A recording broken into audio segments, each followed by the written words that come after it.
Biedrība Ēdoles skola nākotnē ir radīta, lai skolai veiksmīgāk varētu piesaistīt Eiropas dažādu fondu līdzekļus.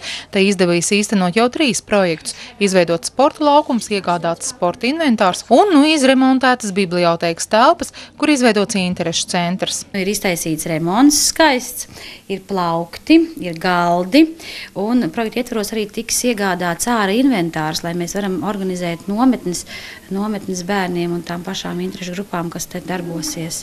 Tās ir teltis, guļamaisi, tādi katliņi, panniņas, ko tā ir mugursomas, ko bērnu zinot, ka ir trūcīgi ar jau ikdienas lietām, tā kā tādas teltis daudziem nav. Un tad tas viņus attur no tādām pārgājieniem un āriešanām. Tagad tas vairs netraucēs un mēs varēsim brīvdoties gan klases ietvaros, gan pagasta cilvēkiem kā iespēja. Pēc remonta bērni centra durvis var daudz biežāk. Daudzreiz labāk kā bija kādreiz. Tagad man gribēsies vairāk nākt nekā kādreiz uz bibliotēku. Pašlaik bibliotekā ir daudzreiz skaistāk un labāk nekā bija iepriekš.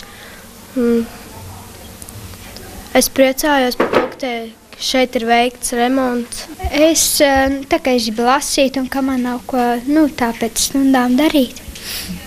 Es nāku visādas grāmatas lasīt. Projekta īstenošana kopumā izmaksājas 14 000 latu, 10% no tiem palīdzēs līdzfinansēt Kuldīgas novada pašvaldība. Šis ir jau 3. biedrības tieši līderu programmā īstenotais projekts.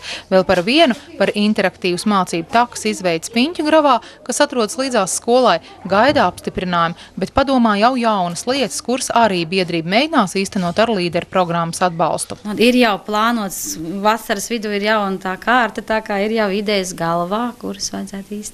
Ieva Benefelda, Lons Perševits, Skrunas televīzija.